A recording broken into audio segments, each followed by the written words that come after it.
Então vamos orar juntos aqui para entrarmos na palavra de Deus. Deus, muito obrigado, Senhor, pela misericórdia que o Senhor sempre derrama sobre nós. Porque o Senhor é um Deus que mandou Jesus para nós, Deus. E isso faz toda a diferença na nossa fé hoje. Cada um que subiu aqui, as canções que nós cantamos aqui, falam sobre Jesus, porque Jesus é a razão da nossa fé hoje. Muito obrigado, Deus. E que nesse tempo que eu vou compartilhar a Tua palavra, Deus, fique claro a todos nós aqui também a importância de Jesus na nossa vida. Agradecemos o Senhor, Pai, me usa com Teu Espírito, em nome de Jesus, amém. Bom, tema de hoje, Davi, Golias e Jesus.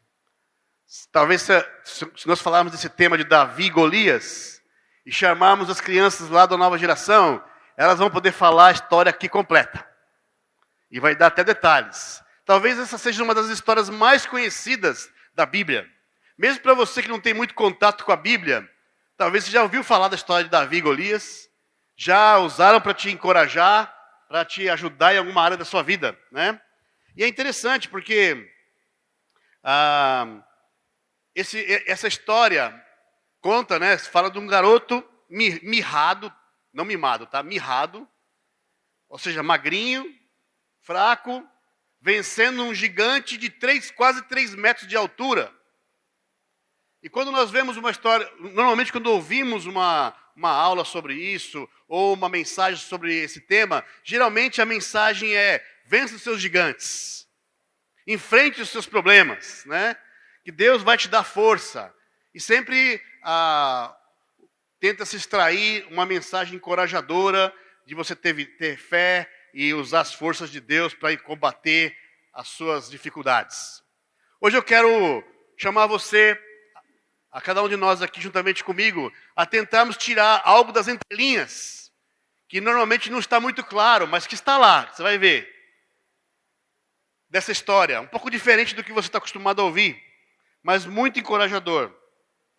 Hoje vamos enxergar juntos o que está nas entrelinhas dessa história. Mas está lá, não por acaso. Essa história está na Bíblia, não por acaso. Tem razões profundas. E eu vou ler com vocês alguns pontos mais importantes dessa história, mas eu vou falar um pouquinho aqui, eu vou contar a história. Está lá em 1 Samuel, capítulo 17, pode abrir lá já. 1 Samuel, capítulo 17, versículo 1. Eu não vou ler a história inteira, eu vou fazer um resumo aqui até o versículo 15. Então, Davi, ou seja, o povo de Israel e o povo filisteu. O povo de Israel sempre esteve em guerra com outro povo chamado filisteu. E eles estavam sempre, era um grande inimigo do povo de Israel. E nessa época, eles foram para uma batalha, num vale. Então imagina um vale, com 2 escarpas. De um lado, o povo de Israel. Do outro lado, o povo filisteu. E eles iam descer juntos para uma batalha. E eles estavam lá, e de repente, do exército filisteu, se levanta um homem de quase 3 metros de altura.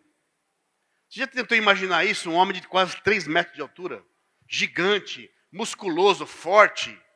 E ele se colocava diante desse exército, a Bíblia fala, durante 40 dias, de manhã e de tarde. Ele chegava e fazia o anúncio, desafiando um outro homem que pudesse lutar com ele.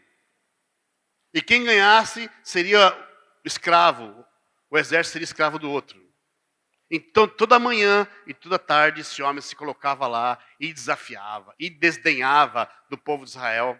E o povo de Israel ficava acovardado, com medo, sem saber o que fazer, achando que não ia conseguir. Depois você pode ler lá, se você nunca leu essa história, convido você a ler do versículo 1 até o versículo 15. No versículo 16, lê comigo agora aí, por favor. 1 Samuel 17, versículo 16. Versículo 16. Diz assim, ó. Durante 40 dias o filisteu aproximou-se de manhã e de tarde e tomou posição. Então imagina isso, esse gigante se colocando diante do exército, desafiando o povo de Israel e colocando o povo de Israel amedrontado. Sabe, só um parênteses aqui. Quando você lê o Antigo Testamento, são histórias do que aconteceu com o povo de Deus. E geralmente, praticamente todas as histórias, elas têm o acontecimento histórico aponta para o Novo Testamento. Mostra como será na nova aliança. É um acontecimento físico ali, real, apontando como será na nova aliança espiritualmente. E nós vamos ver isso acontecendo nessa história. Como eu falei para vocês, o povo filisteu era o povo inimigo de Israel. E nós podemos trazer isso para a nossa vida hoje, trazendo para a nossa vida espiritual o significado dessa história física que aconteceu lá, trazendo para o nosso... Oi, Claudinei, tudo bem? Bem-vindo. Bem-vindo, Claudinei Silei. Vocês são muito queridos aqui por essa igreja, viu? Bem-vindos. Pode aplaudir o Claudinei Silei. O Nicolas também está ali, ó. Vocês têm uma história aqui com a região leste, a gente reconhece isso, viu? Bem-vindos. Tomara que vocês fiquem.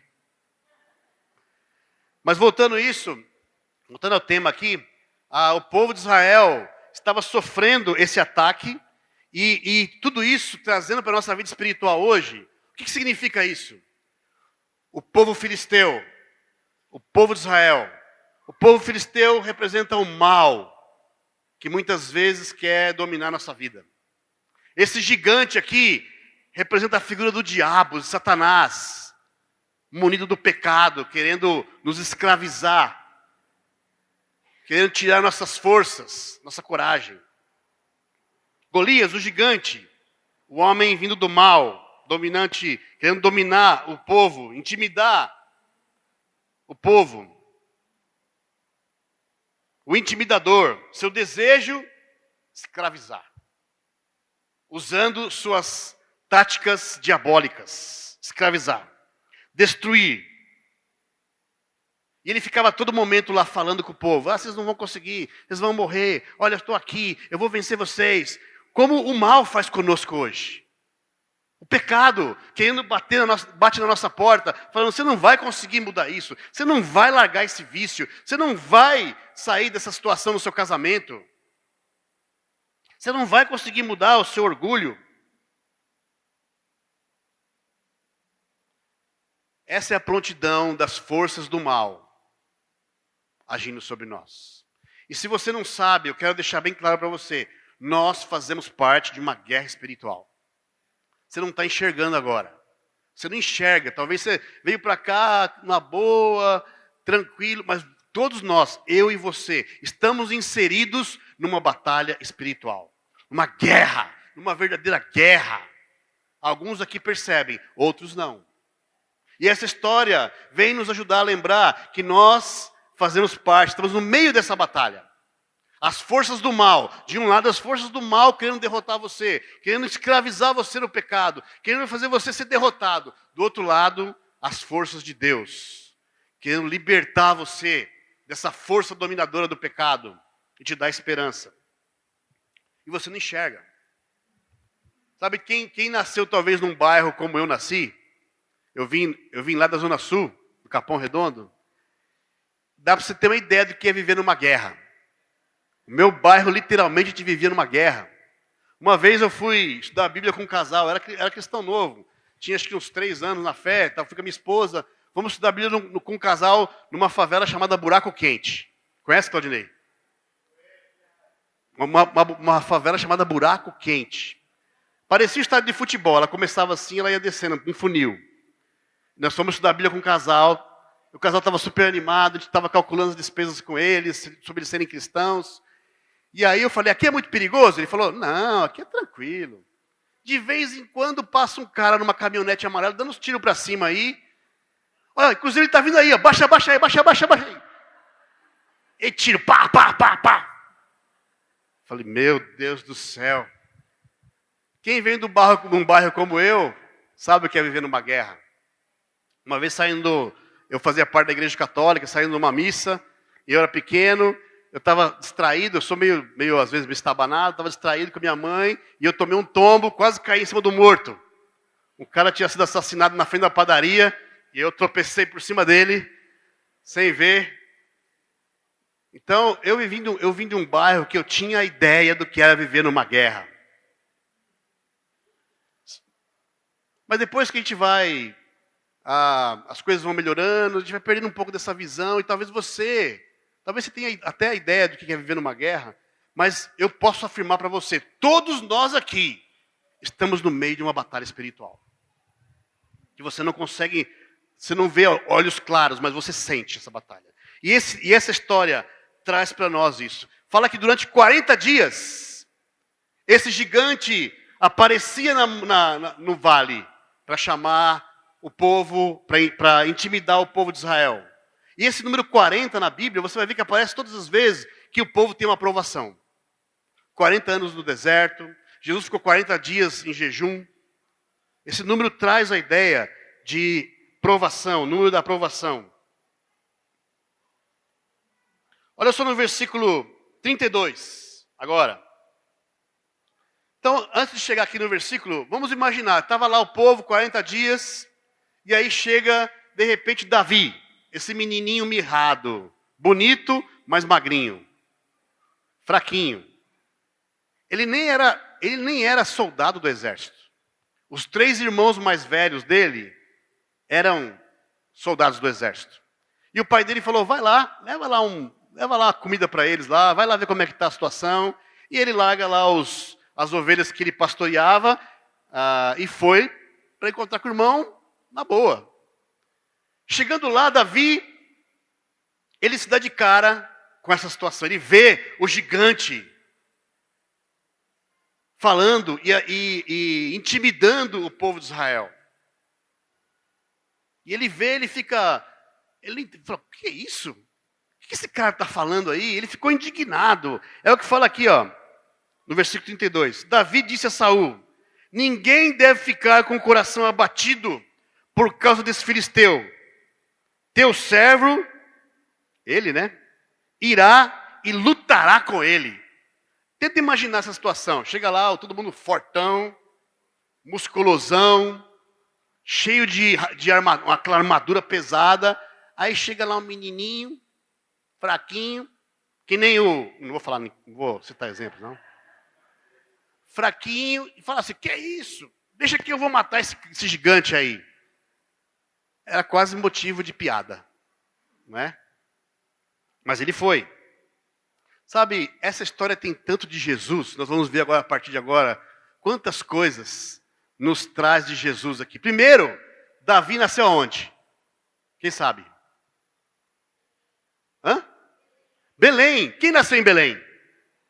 Jesus. Olha a primeira coincidência? Não. Deus planejou isso. Davi se ofereceu para lutar com o gigante. Olha o primeiro detalhe que aponta para Jesus aqui. Davi se ofereceu. Alguém obrigou Davi a ir lá? Alguém falou, não vai lá você? Não. Ele se ofereceu para lutar contra o gigante. Não foi a mesma coisa que Jesus fez? Jesus não foi obrigado a nos salvar. Ele estava com o Pai. A decisão, o plano, desde o começo da humanidade, Jesus estava lá. Em João fala isso. Jesus estava lá presente com Deus. Jesus estava lá e ele se ofereceu. Eu vou. Deus já sabia de toda a história. Que o homem iria se afastar de Deus, iria pecar, ia se desobedecer, e alguém teria que fazer esse resgate. O homem por si só não ia poder voltar para o seu próprio esforço. E Jesus se ofereceu. Eu vou. Davi chega lá e ele se oferece. Jesus fez o mesmo por nós. Ele se ofereceu por sua decisão. Para ter a vitória sobre o gigante, que para Jesus representava Satanás e o pecado. Nos deu coragem, e com a vitória de Davi, com a vitória de Jesus, nos deu coragem para vencer o pecado e para estarmos com Deus. Olha que interessante. Quando nós pensamos no pecado, esse gigante, Às vezes olhamos para o pecado como um grande gigante, invencível, de 3 metros de altura. Que eu lembro quando eu estava conhecendo Jesus, eu olhava para os meus pecados, eu falava, é tão difícil lidar com isso. É tão difícil mudar a impureza, a imoralidade, é tão difícil deixar de ser orgulhoso, arrogante, ou pelo menos lidar com isso. É tão difícil perdoar quem me ofendeu. É tão difícil ser verdadeiro no mundo onde as pessoas mentem. E eu lembro da força que Deus me deu através de conhecer Jesus, para poder lidar com a minha vida. E até hoje, quando me vejo fraquejando, eu olho para Jesus, eu medito em Jesus, isso me dá força. Mas o pecado, ele faz isso, ele tira suas forças. Ele faz você achar que você não vai conseguir, que você não pode, que você é ruim mesmo, você não presta. Que você nasceu torto e vai morrer torto. Sabe, é isso que o pecado faz com os casamentos. Você casa, você esquece que você casou com um pecador. Você casou com uma pecadora. Antigamente era um pecador só em casa, agora são 2. Aí nasce o filho, mais um terceiro pecador. Ele vai ficar bonzinho até um certo ponto, depois vira um pecador também. Aí você tem 2 filhos, é mais um pecador, é um conjunto de pecadores. Juntos. Se nós não tivermos realmente, encararmos Jesus, essa coragem que Jesus dá para nós vencermos o gigante, que é o pecado, nossos casamentos estão fadados ao fracasso. Nossos filhos estão fadados ao fracasso. Sabe, o pecado destrói as amizades, destrói nossos filhos e tem destruído os filhos de alguns de vocês já. O pecado faz isso. Olha no versículo 38. Lê comigo o versículo 38 da história. Saul vestiu Davi com sua própria túnica, colocou-lhe uma armadura e lhe pôs um capacete de bronze na cabeça. Imagina essa cena também. Um menininho magrinho, fininho, bonitinho, mas magrinho.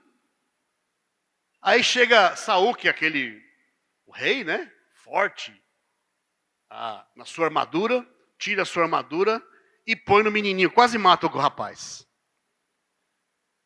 Tenta imaginar, ele nem consegue andar direito. Se você ler o texto inteiro, você vê que ele nem consegue andar direito. E o que ele faz? Se você continuar lendo, ele tira. Tira isso aqui não serve para mim isso aqui não. Você imagina, talvez as pessoas olhando e falando, puxa, é ele que vai lutar? Mas ele nem é forte, ele nem está usando uma armadura. Davi, franzino, quase não conseguia andar. Por que isso foi registrado nas Escrituras? Qual o motivo de Deus permitir que esse relato tivesse registrado na história de Davi? Que Deus podia ter feito Davi um cara forte. No começo, né? Depois ele se tornou mais forte, mas até aqui ele era fraquinho. Por quê? Porque estava apontando para Jesus. Como Jesus veio para cá, para esse mundo, para lutar contra o pecado que é o gigante?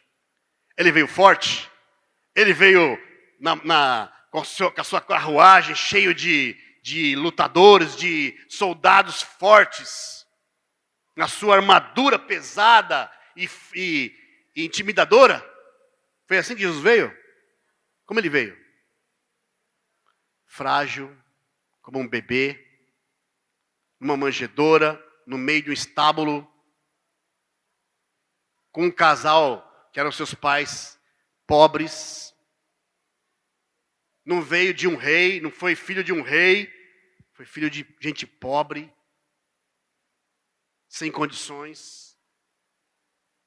Olha, Jesus apontando aqui na história de Davi, Deus apontando aqui na história de Davi para Jesus. Jesus também veio para lutar contra o gigante, o pecado, Satanás. Frágil. Tem um motivo por que isso acontece. Por que Deus fez isso? Porque ele queria comunicar desde já de Davi que as forças espirituais, essa batalha espiritual, não é força humana que vence a batalha espiritual. É força espiritual. É poder que vem do Espírito. Como nós exercemos força espiritual? Sendo homens e mulheres de oração. Homens e mulheres que se amam, que praticam a palavra de Deus. Que se amam, que seguem Jesus. Que tem uma prática espiritual. Quanto tempo você passa orando? Quanto tempo você fica de joelho orando pelos seus filhos, pelo seu marido, pelos seus irmãos, pela igreja, pela sua igreja em casa? Irmãos, essa batalha espiritual, a nossa armadura deve ser espiritual. Vou dar uma lição de casa para você. Leia em casa depois, Efésios 6, versículo 10 em diante. Lá fala que nós devíamos vestir a armadura espiritual. E cada parte da armadura tem um significado. O capacete, o cinto, as sandálias, o escudo. Cada parte da armadura tem um significado espiritual.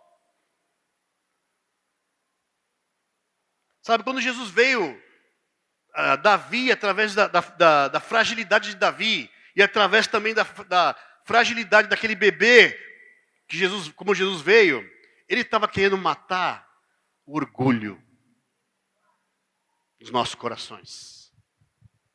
Sabe, o orgulho é um veneno que mata aos poucos, que nos leva à escravidão do pecado. Sabe, nos relacionamentos de casamento, o maior problema não é a tua esposa, não é teu marido, é o orgulho. Sabe, nos relacionamentos entre pai e filho, os jovens aqui, os pais com os filhos, o problema não é seu pai, o problema não é seu filho, o problema é o orgulho. Porque o orgulho alimenta, é como se fosse o alimento desse gigante, dando força para esse gigante. Alguns casamentos aqui estão em crise, porque você, marido, ou você, esposa, abraçaram o orgulho. E não estão tendo coragem de se humilhar. Olha, se o Filho de Deus veio aqui de forma humilhante, se humilhou, a Bíblia fala que ele se humilhou a situação mais humilde que um ser humano podia chegar, que era a morte de cruz. Não é inteligência, não é sabedoria humana, é poder de Deus que se mostra na fraqueza. Olha só, abre comigo aí, põe a mão aí, deixa aí marcado em 1 Samuel 17, mas abre comigo em 2 Coríntios capítulo 12, versículo 7. 2 Coríntios capítulo 12, versículo 7. São palavras de Paulo, depois de Jesus, depois que Jesus veio aqui na terra e deixou toda a lição, ressuscitou, foi para os céus, Paulo seguiu, Jesus chamou Paulo para ser esse seguidor, especialmente para os não-judeus. E olha só o que Paulo fala aqui em 2 Coríntios capítulo 12, versículo 7, diz assim, para impedir que eu me exaltasse por causa da grandeza dessas revelações, foi-me dado um espinho na carne, um mensageiro de Satanás, para me atormentar. 3 vezes roguei ao Senhor que tirasse de mim. Mas ele me disse, minha graça é suficiente a você, pois o meu poder se aperfeiçoa na fraqueza. Portanto, eu me gloriarei ainda mais alegremente em minhas fraquezas, para que o poder de Cristo repouse em mim. Por isso, por amor de Cristo, regozijo-me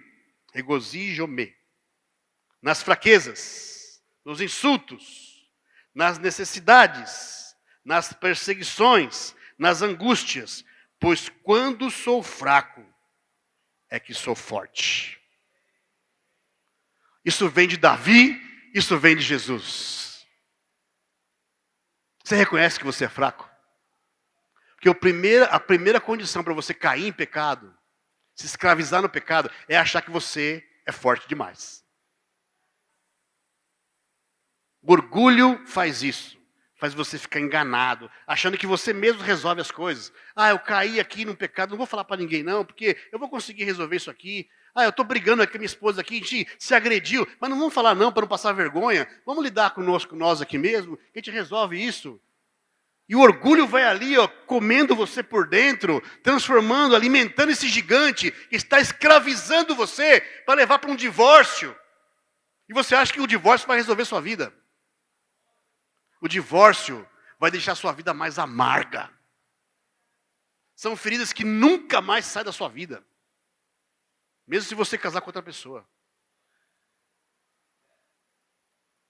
Continuando a história, o que Davi faz? Depois que ele faz, ele tenta vestir essa armadura, é fraquinho, não consegue, ele tira. Ele vai de peito aberto. E ele pega lá 5 pedrinhas. No riachinho ali, 5 pedrinhas lisas. Uma funda, né, que era um instrumento, como se fosse um estilingue naquela época, né? Um objeto desprezível aos olhos do gigante. E o que isso aponta também para Jesus? Qual foi o objeto desprezível que Jesus usou para vencer o gigante? Quem sabe? A cruz. A cruz era o objeto mais desprezível daquela época. Só os amaldiçoados, só os ladrões, as pessoas que eram à margem da sociedade, iam para a cruz.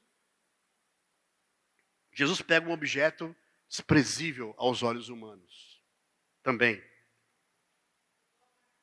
No versículo 42, olha só o que acontece aqui. No versículo 42, de 1 Samuel 17. Volta lá em 1 Samuel 17, versículo 42. Olha só. O gigante, né, olhou para Davi com desprezo. Viu que era só um rapaz, ruivo e de boa aparência. E fez pouco caso dele. Lembra, o gigante representa Satanás, o pecado. O que fizeram com Jesus também? Isso aqui aconteceu com Jesus também? Aconteceu.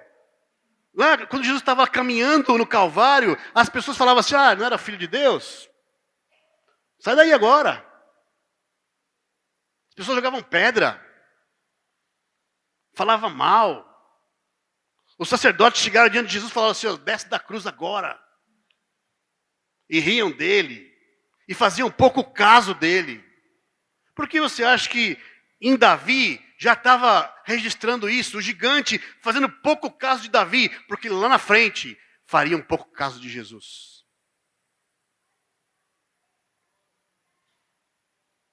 Era Deus apontando para Jesus, já aqui na história de Davi.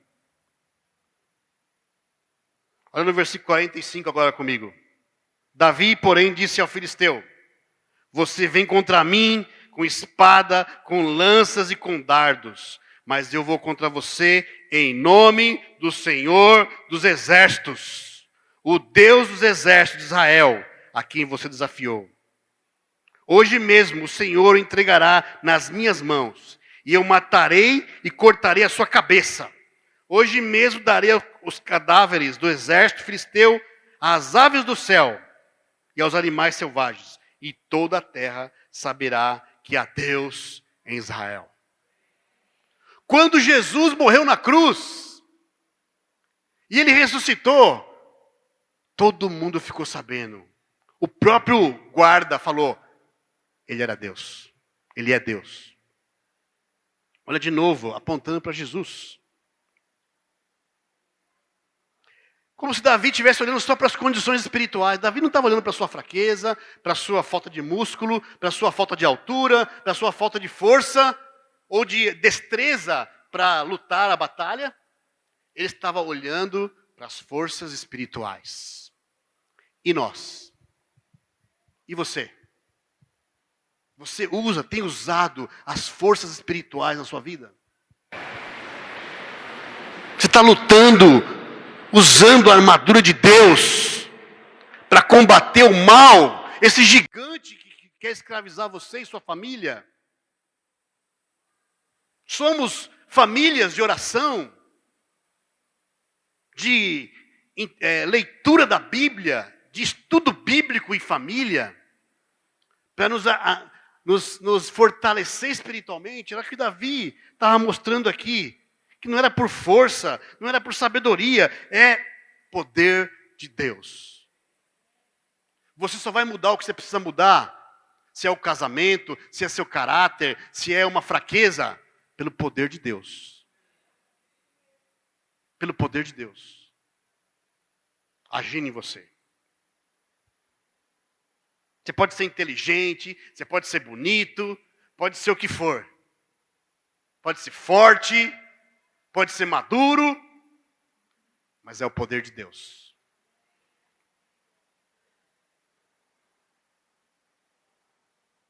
Sabe que interessante, né? Jesus na cruz,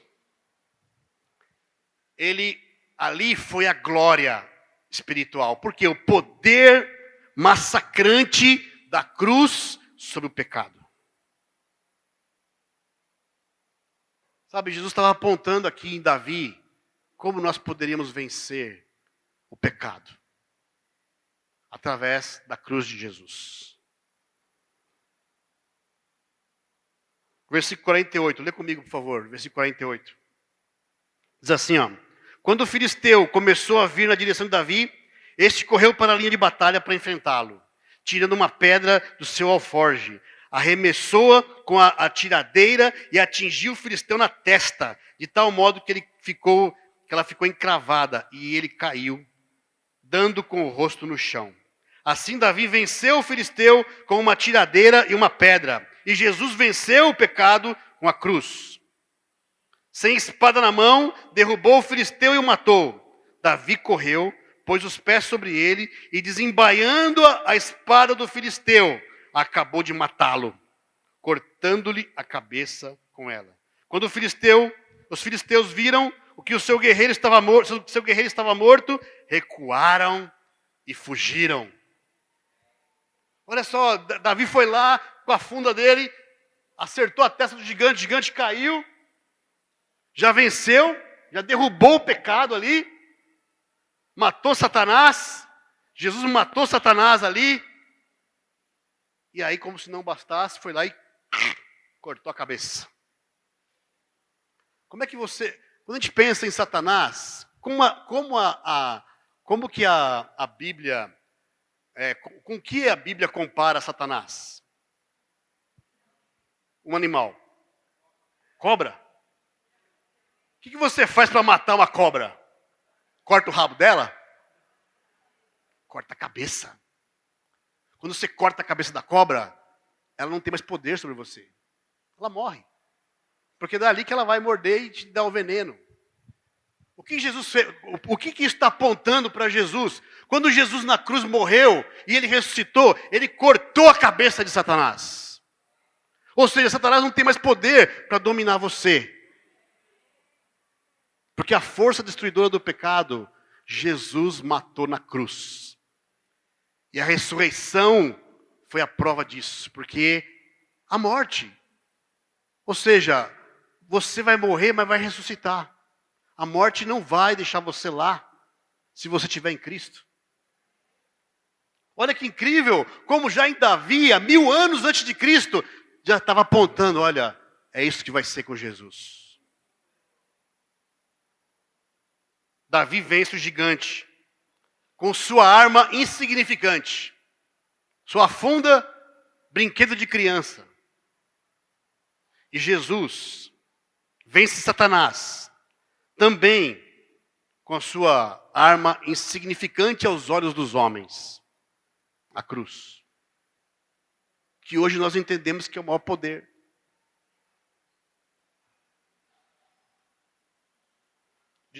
Corta a cabeça dele. Ou seja, mata o mal pela raiz. Jesus venceu Satanás com a ressurreição e domina Satanás de vez. Já tá garantido. Satanás perdeu. Você já assistiu aquele jogo, o jogo ao vivo dá muita emoção, né? Você não sabe o que vai acontecer. Mas depois que aconteceu, você vai ver os melhores momentos, você já sabe o que aconteceu. Você quer ver para ver se você acredita, né? As esposas falam, puxa vida, você já viu 4 vezes isso aí, acredita, seu time perdeu. Mas por quê? Você já sabe. De certa forma, irmãos, a história já está desenhada. Satanás perdeu. Perdeu. Deus já fez o caminho de volta para eu e você estarmos no céu. Mas você precisa se apegar a Jesus. Porque tem uma caminhada até lá. Deus já abriu todo o caminho, só você falta, Ele quer que você faça dê os passos. para terminar, o versículo 52 diz assim: Então os homens de Israel e Judá deram o grito de guerra e perseguiram os filisteus até a entrada de Gate e até as portas de Ecrom. Cadáveres dos filisteus ficaram espalhados ao longo da estrada de Saraim até Gate e Ecrom. Olha o que aconteceu. Quando Davi derrotou o gigante, qual foi o resultado? O povo de Israel se encheu de coragem. E foi atrás do exército. E acabou com o exército do inimigo. Não é exatamente isso que a cruz faz conosco, irmãos. Nos deixa de coragem para lutar contra o inimigo. Para lutar contra a força escravizante. Ou escravizadora. Meiara, escravizadora ou escravizante? Tem uma corretora de português aqui que me ajuda. Mas essa força que quer nos escravizar, Jesus matou na cruz. E encorajou. O povo de Israel ficou encorajado com a vitória de Davi. E nós somos encorajados com a vitória de Jesus na cruz. Por isso estamos aqui hoje. Por isso lutamos pela fé. Eu quero animar você a vestir, a pegar essa armadura. A morte e a ressurreição de Jesus nos encheu de coragem para lutar contra a força dominadora do pecado. Você pode sim ter um bom casamento. Você pode sim ter uma família incrível. Você pode sim ser um solteiro incrível nesse mundo perdido. Você pode ser honesto sim. Você pode falar a verdade. Você pode largar esse vício. Você pode largar esse pecado que quer te matar. Você pode ter amigos verdadeiros. Sabe por quê? Porque Jesus morreu na cruz e venceu o pecado. Isso não é incrível, irmãos, pensar nisso? Davi apontou para Jesus. Se você lê muitas coisas na Bíblia, tem o seu direcionamento para Jesus. E nós, irmãos, estamos aqui na era em que nós já vimos tudo isso acontecer. Se os irmãos daquela época, se os discípulos, o povo de Israel já era fiel a Deus, sem enxergar Jesus direito, que eles não tinham visto Jesus ainda, quanto mais nós que entendemos toda a história, vimos tudo acontecer. Se você não conhece, eu chamo você a conhecer, mas já está toda desenhada. Todo o processo de salvação já aconteceu. Quanto mais nós, irmãos, não devemos ser fiéis a Deus e abraçar essa causa de Jesus, que Jesus já é real para nós. Você entende? Que nós possamos enxergar Jesus em tudo que nós fazemos. Amém? Vamos orar. Deus, muito obrigado, Pai, porque o Senhor é tão misericordioso. O Senhor é tão bondoso, Pai. O Senhor já fez o plano desde o começo. O Senhor já colocou Jesus para nos resgatar, Pai, da desobediência que tivemos no nosso coração, Pai. Nós temos hoje o caminho aberto, porque o nosso irmão mais velho foi lá e nos trouxe, pagou a conta. Matou a cobra, cortando a cabeça. E Satanás não tem mais poder sobre nós, porque Jesus venceu na cruz. Obrigado, Deus, por Davi, que foi esse homem, tão conhecido como o homem segundo o coração de Deus, que é um reflexo de Jesus. Muitas de suas ações refletiram Jesus, o que Jesus faria 1000 anos depois. Obrigado, Deus, porque nós temos hoje a história toda já desenhada para nós. Temos tudo o que nós precisamos para seguir Jesus, para vencer o gigante que quer nos dominar, para entendermos que a vitória já está ganha. Nós só precisamos perseverar unidos com Jesus, porque Ele pagou a nossa conta. E nós hoje temos salvação, não porque somos bons, ou porque somos inteligentes ou fortes, mas porque nós amamos o Senhor e confiamos e seguimos Jesus. Essa é a minha oração. Eu oro grato em nome de Jesus. Amém. Muito obrigado, irmãos. Deus que abençoe a todos.